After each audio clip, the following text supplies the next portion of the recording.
Pfizer started a phase 1 study of its protease inhibitor, PF, a whole bunch of long numbers, but we'll just call it 332 since that's what they end in. Can you talk about what a protease is and then why inhibiting it might stop the coronavirus from replicating? Yeah, so protease is really, it's an enzyme, and it's a special kind of enzyme that cuts other enzymes, and that's a critical step that's necessary for viral replication. So in the case of SARS-CoV-2, which is the virus that causes COVID-19, it starts out as a long protein chain called a polypeptide, and that basically has multiple enzymes linked together. And so what the protease enzyme does is it's kind of like scissors. It cuts those enzymes apart, and if it can't do its job, the virus can't replicate. And so that's what these protease inhibitors do, is they bind to the proteases and they try to prevent them from doing their cutting job, cutting those enzymes apart. And so basically by doing so, it keeps the virus from replicating. So these inhibitors have been around for quite a while, for decades, really. They've been used for a long time in treating HIV and treating hepatitis C virus.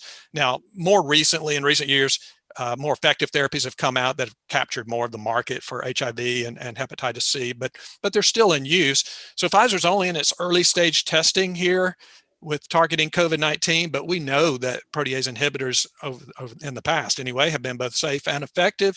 And so at least in treating other viruses, so I think this is a promising path for Pfizer to take here. Yeah, I mean, of course, it's each individual protease inhibitor works for the specific virus. So right. while definitely if we inhibit the protease, Pfizer's drug is going to work. But the biggest question is, can it inhibit in humans the protease? Right. Yeah. There's no guarantee that it's going to work. Again, we're talking about a phase 1 study, so there's no guarantee that it's going to work. There could still be some safety issues, but as a class, this particular drug class, has a pretty good track record. Yes, definitely. And then they also have a protease inhibitor, PF. We'll call this one 814, which is in phase 1B testing for hospitalized patients. And the other one is for non-hospitalized patients. Any thoughts on which one has better prospects? Well, I think it's kind of hard to say. The candidate that's targeting the hospitalized patients with COVID-19 is administered intravenously, and so that could tend to be more effective, IV meds.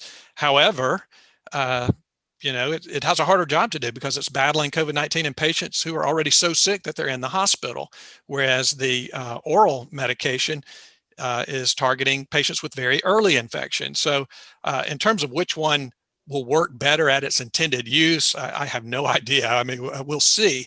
In terms of market potential, this is just my hunch, Brian, but my hunch is that Pfizer might have better commercial prospects with the IV therapy.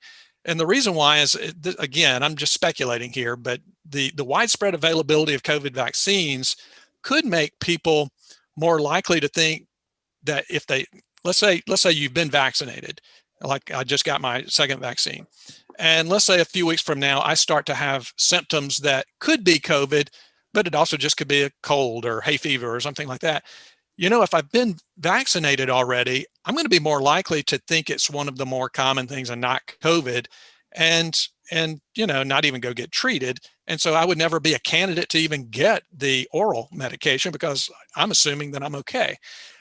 So I think maybe there's going to be a bigger market potential with the IV meds because the people that get sick and get hospitalized, doctors are going to say, okay, we've got this IV therapy that hopefully works for Pfizer, and we'll be more likely to use it. So my guess is the IV therapy might have a bigger market potential. Yeah, I agree. I think that also probably they can charge more for hospitalized patients, Absolutely. the drug for hospitalized patients, because you're sort of closer to dying. So therefore the value of the medication is a lot higher compared to an oral medication that you're giving to everybody. A lot of those people are going to get better on their own. And so the price that they would be able to charge for that is substantially lower. Right.